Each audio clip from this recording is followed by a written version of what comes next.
Srdačan pozdrav. Moje ime je Tomislav Jadan i ja sam ravnatelj Zavoda za javno zdravstvo Krapinsko-zagorske županije. 22. ožujka obilježava se Svjetski dan voda. Ove godine Zavod za javno zdravstvo se priključio tako da smo snimili ovaj video u kojem ćemo vam pokazati na koji način mi u našem zavodu u Odjelu za zdravstvenu ekologiju obrađujemo i analiziramo vodu.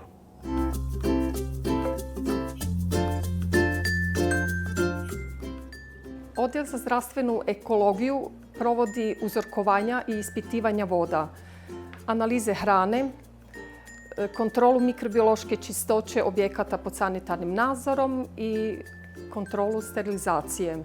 U laboratoriju radi educirano osoblje osposobljeno za određena područja rada. Od 10 zaposlenih većina ih je sa visokom stručnom spremom. Krapinsko-zagorska županija je iznimno bogata pitkom vodom. Laboratorij provodi ispitivanja vode javnih i lokalnih vodovoda. Voda se uzima iz distribucijske mreže, dakle iz razvodnog sustava, kao i iz izvorišta. Prema tome, najveći broj uzoraka koje laboratorij obradi je analiza vode za ljudsku potrošnju.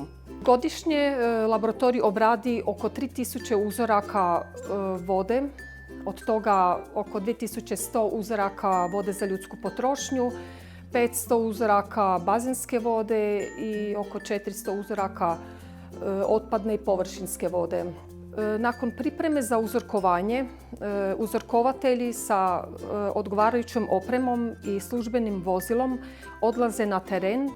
Na terenu se obavlja uzorkovanje po propisanoj proceduri, mjeri se temperatura i klor, pune se spremnici, obilježavaju se uzorci i zatim se u kontroliranim uvjetima dovoze u laboratorij gdje se upisuju u program i protokole i prosljeđuju na analizu. Rade se fizikalno-kemijske analize, kemijske i mikrobiološke. Kod fizikalno-kemijskih analiza mjeri se mutnoća, pH, elektrovodljivost.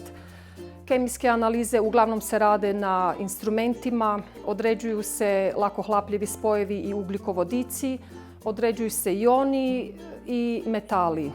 Mikrobiološka analiza izvodi se u mikrobiološkom laminarnom kabinetu nacipljivanjem uzorka vode na mikrobiološke podloge. Zatim se stavlja na inkubaciju. Nakon toga slijedi očitavanje i ocjena uzorka. Analiza na osnovne pokazatelje traje 3 dana. Nakon završetka analize izrađuje se analitičko izvješće koje se dostavlja zahtjevatelju analize. Laboratorij odjela je akreditiran prema zahtjevima norme HRN N ISO 17025 za provođenje ispitivanja voda, uzorkovanje vode za ljudsku potrošnju, kao i za kontrolu mikrobiološke čistoće površina. I na kraju moram istaknuti da laboratorij održava i stalno poboljšava kvalitetu rada s ciljem pružanja vjerodostojnih rezultata zahtjevatelju analize.